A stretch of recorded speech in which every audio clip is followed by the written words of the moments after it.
മുക്കാൽ കുണ്ടിയും എന്റെ ഷോൾഡറിലാണ്. തൊട്ട് ഫ്രണ്ടിലുള്ള താത്താന്റെ ഫുൾ കുണ്ടിയും എന്റെ തൊടയിലാണ്. നമ്മുടെ സർക്കാർ കൊടുക്കുന്ന സൗജന്യ പ്രിയദർശിനി യാത്രയുണ്ടല്ലോ, സ്ത്രീകൾക്ക് സൗജന്യ പ്രിയദർശിനി യാത്ര. ഞാനും ചെറുതായിട്ട് ഇന്നൊന്ന് യാത്ര ചെയ്തു. ഒരു കാര്യം ഉണ്ടായിട്ടല്ല, ഞാനൊന്ന് യാത്ര ചെയ്തു. എല്ലാരും വരുവിൻ, ആസ്വദിപ്പിൻ. ഇന്ന് പ്രിയദർശിനി ബസ് എനിക്ക് ഉണ്ടായ ഒരു അനുഭവം ഉണ്ടല്ലോ, എന്റെ ദൈവമേ. നിങ്ങളൊരു അഡ്വഞ്ചർ ഒക്കെ ഇഷ്ടപ്പെടുന്ന ആൾക്കാരാണെന്നുണ്ടെങ്കിൽ, വീട്ടിൽ വെറുതെ ഇരിക്കുകയാണെന്നുണ്ടെങ്കിൽ ഒന്ന് ട്രൈ ചെയ്യാം. ഞാൻ ബന്ദിയോട് മുതൽ കാസർഗോഡ് വരെയാണ് ട്രാവൽ ചെയ്തിട്ടുണ്ടായിരുന്നത്. തിരക്ക് എന്നെല്ലാം പറഞ്ഞിട്ടുണ്ടെങ്കിലോ, ഞാൻ കുമ്പള വെടിക്കും പാലക്കുന്ന് ഭരണിക്കും അങ്ങനെ ഒരു തിരക്ക് കണ്ടിട്ടുള്ളൂ. എവനെ ഒന്നും പറഞ്ഞിട്ട് കാര്യമില്ല. തറവാട്ട് മഹിമ എന്ന് പറഞ്ഞ സാധനമുണ്ട്, അതൊന്നും ഇവന്റെ പടിവാളന്റെ 5 അയലോത്ര പോയിട്ട്.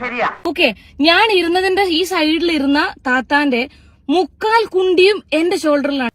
എനിക്കിതൊക്കെ ഒരു ത്രില്ലായിട്ടാ തോന്നുന്നത്.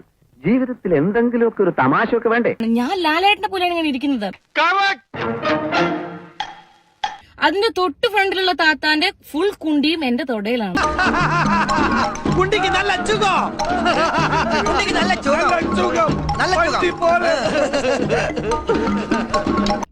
ഇത് ഞാൻ തൊട ഇങ്ങനെ ഇടക്ക് അനക്കുമ്പോ പോലും അവര് മൈൻഡ് ചെയ്യുന്നില്ല.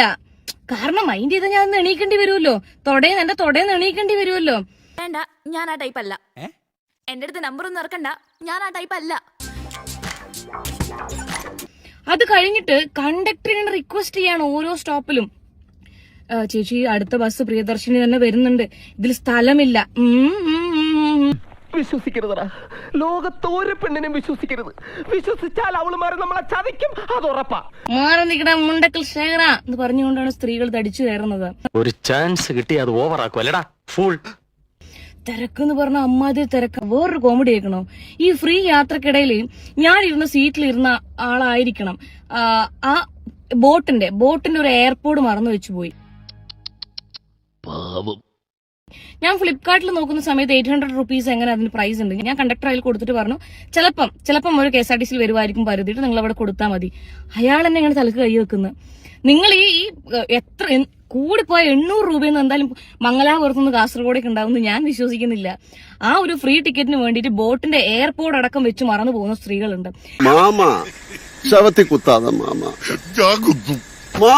വല്ല കാര്യമുണ്ടോ? എന്തിനാണ് ഇങ്ങനെ ഇല്ലാന്ന് നടക്കണേ? ഞാൻ ചോദിക്കട്ടെ, എന്തിനാണ് ഇങ്ങനെ ഒരു സൗജന്യ യാത്ര? നമ്മള് കഞ്ഞികളാണെന്നാണോ പറഞ്ഞതിന്റെ സൂചന? ആണോ? അല്ല, അങ്ങനെ പറയണമെങ്കിൽ നമ്മളെ പൂർവ്വകാല ചരിത്രമൊക്കെ മൂപ്പര് അറിയണ്ടേ? അല്ല, അറിഞ്ഞു കാണൂ. ഗർഭിണികൾക്കാവട്ടെ, ഭിന്നശേഷിക്കാർക്കാവട്ടെ, അന്ധർക്കാവട്ടെ, ആർക്കും ഇങ്ങനെയുള്ള തിരക്കിലൊന്നും കയറാൻ പറ്റില്ല. ഈ സർക്കാരിനോടാണ് ഞാൻ പറയുന്നത്, നിങ്ങൾ ഇങ്ങനെയുള്ള സൗജന്യ യാത്രകളും കാര്യങ്ങളും അതൊക്കെ പ്ലാൻ ചെയ്യുന്നുണ്ടെങ്കിൽ അർഹതപ്പെട്ട എത്രയോ ആൾക്കാരുണ്ട്. തൊലി ഇരിക്കുകയാണ് ഉത്തമ, സഹിക്കല്ലാതെ എന്ത് ചെയ്യാ? എടാ, നീ എന്തിനാണ് റോട്ടിൽ കൂടെ പോണ ഏണിയൊക്കെ പിടിക്കണത്? നാട്ടുകാരെ കൊണ്ട് പറയിപ്പിക്കാൻ വേണ്ടിട്ട്. ഇതുപോലുള്ള ഗംഭീര വീഡിയോകൾക്കായി ഈ ചാനൽ വീണ്ടും സബ്സ്ക്രൈബ് ചെയ്യുക. ബെല്ലൈക്കൺ അമുക്കാൻ മറക്കല്ലേ.